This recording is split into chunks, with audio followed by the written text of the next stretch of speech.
Alors bonjour à tous, je fais cette vidéo, je le fais une très courte vidéo, je la fais assez rapidement en fait, c'est pour vous présenter une bonne manière d'améliorer l'expérience utilisateur quand vous avez des chatbots. Par exemple, vous avez fait vous avez un RAG, un agent qui fait quelque chose, peu importe la tâche, mais qui est en conversation directe avec vos utilisateurs. Donc là, j'ai deux applications. J'ai le RAG qu'on avait fait sur Elite Dangerous avec le site, avec Firecrawl pour l'ingestion de données et Azure AI Search pour le RAG complet en gros, ou avec le serveur MCP Azure AI Search d'ailleurs, qui est ici si jamais vous voulez l'utiliser pour simplifier votre RAG. En gros, vous avez un Azure AI Search et vous voulez faire de l'agentique RAG, vous avez juste à donner ce serveur MCP avec vos variables d'environnement et vous aurez un RAG fonctionnel. D'ailleurs, vous pouvez même le tester dans Claude avant de faire vous-même votre propre agent. Voilà, pour cette partie-là, le MCP est ici, Ignition AI, MCP, Azure AI Search. Si jamais vous voulez voir la vidéo qui permet d'utiliser Firecrawl pour ensuite finir sur Azure AI Search, elle est juste avant. Ok, donc là on a notre interface. Donc ça c'est les premières suggestions, elles sont pas folles, mais en gros ça permet de donner un thème. Je suppose que beaucoup de gens arrivent ici et ne savent même pas ce que c'est, ils vont peut-être pas cliquer là et encore.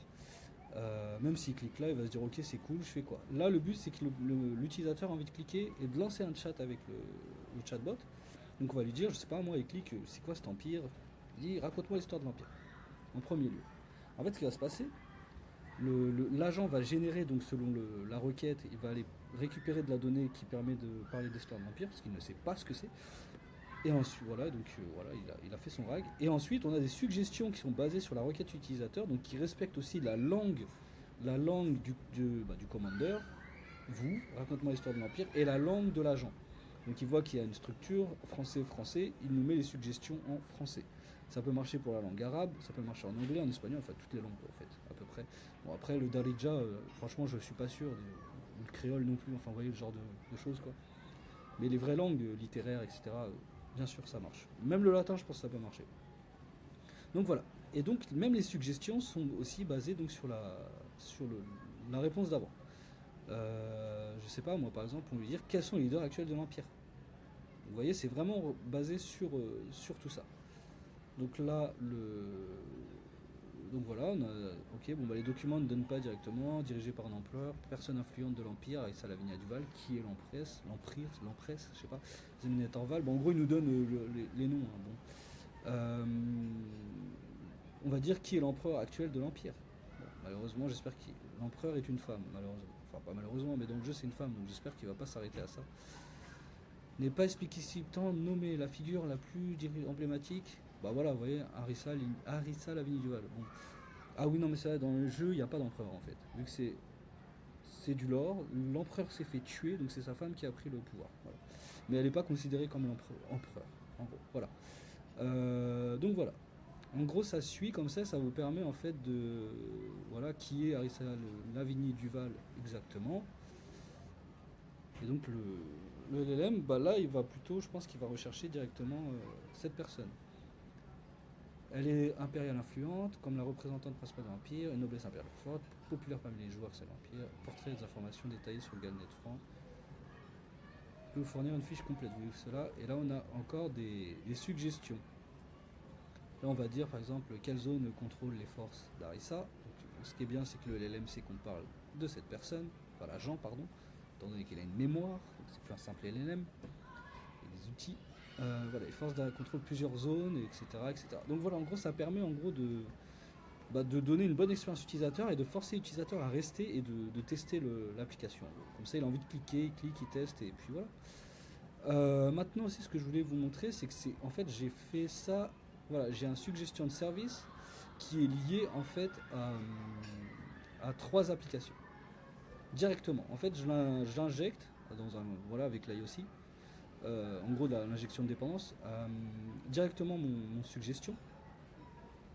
Pour trois, en fait, j'ai une route, un endpoint de chat et qui permet de, selon tu as trois agents dessus en gros.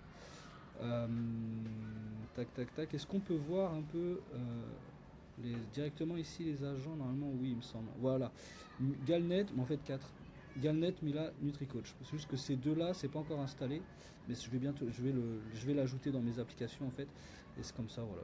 En gros, il faut juste que j'ajoute au côté front-end, le back-end est déjà servi. Il faut que j'ajoute ça côté front-end, la récupération des suggestions aussi dans la réponse. Donc voilà, là je l'ai dans Galnet et dans Portfolio. Point. Voilà ce qui se passe. Pour vous présenter donc mon portfolio aussi, vous voyez ici par exemple, je vais dire je veux explorer ces projets. Hop. Donc ça c'est mon portfolio où vous voyez il y a ma tête, il y a moi, puis tout ce que j'ai fait. Donc c'est un portfolio classique. Hein. Et mais j'ai mis un chatbot quoi. Et puis voilà, donc là vous voyez on peut voir qu'il me propose des suggestions aussi. Pouvez-vous détailler votre expérience avec RAG? Allez, on va détailler mon expérience avec RAG. Et là, en gros, ça permet encore une fois à l'utilisateur, la personne qui parle à mon agent, de rester en gros et pas de direct faire la croix là. Et encore, je devrais en fait, pour que l'utilisation soit parfaite, je devrais mettre ces sujets ici dans des espèces de petits boutons comme j'ai mis ici. Vous voyez, quand je relance l'application, ici il y a des premières suggestions. Et bien, je devrais faire pareil ici pour commencer à forcer l'utilisateur à lancer une conversation et cliquer et rester. D'ailleurs, c'est ce que je vais faire. Je vais l'instaurer, je vais le mettre. Voilà. Et là, vous voyez, en gros, ça me permet d'avoir mon agent qui répond et qui me met en valeur, en gros, pour toute personne qui consulte mon portfolio. C'est un peu l'objectif. En sachant que l'agent peut d'ailleurs prendre mes rendez-vous et faire persister d'éventuels clients, business développeurs ou que sais-je. Donc voilà, c'est l'objectif vraiment de mon chatbot. Spoiler, actuellement, personne n'a cliqué dessus. Bon, je devrais peut-être mettre le bouton un peu plus, vous voyez, plus visible. Je pense qu'il n'est pas visible en fait. Je pense que je devrais mettre une belle couleur pétante, flashante, genre le bleu qui est ici, le mettre ici aussi une flamme, quoi, je sais pas encore. Voilà, donc vous voyez par exemple, on peut dire partager un article publié récemment. Et ça c'est magnifique, franchement ça c'est génial. C'est une super suggestion parce qu'il va donner un de mes articles que j'ai écrit. Ça, vous voyez, building a production ready rack system with Azure Table, tons of Flow.js en on-chain. Je suis désolé, c'est hyper skillable. Enfin, il y a le skills et il y a de la value dans l'article, donc c'est magnifique. C'est magnifique. Et voilà ce qui. Donc maintenant, l'URL, s'il te plaît, l'URL de l'article. On veut voir l'article. Et ça, c'est dommage, il aurait dû le donner. Je comprends pas d'ailleurs qu'il m'ait pas sorti le. Ça doit être un 4.1 mini ou nano, là, c'est pas possible. Ah ben voilà. Ça se trouve, il avait mis le lien, c'est juste qu'il faut que je... Vous voyez, j'ai mal fait mon markdown. Non, il n'y a pas de lien. Mais en gros, là, il faut que j'améliore le markdown pour que les liens, on comprenne que c'est bien cliquable, pardon. Et voilà. Magnifique. Magnifique. Ça, c'est exactement ce que je voulais. C'est parfait. Vous voyez à quoi ça sert un peu? C'est super pratique. Montrer d'autres projets similaires, pouvez-vous détailler votre exact, quels défis techniques avez rencontrés, etc., etc.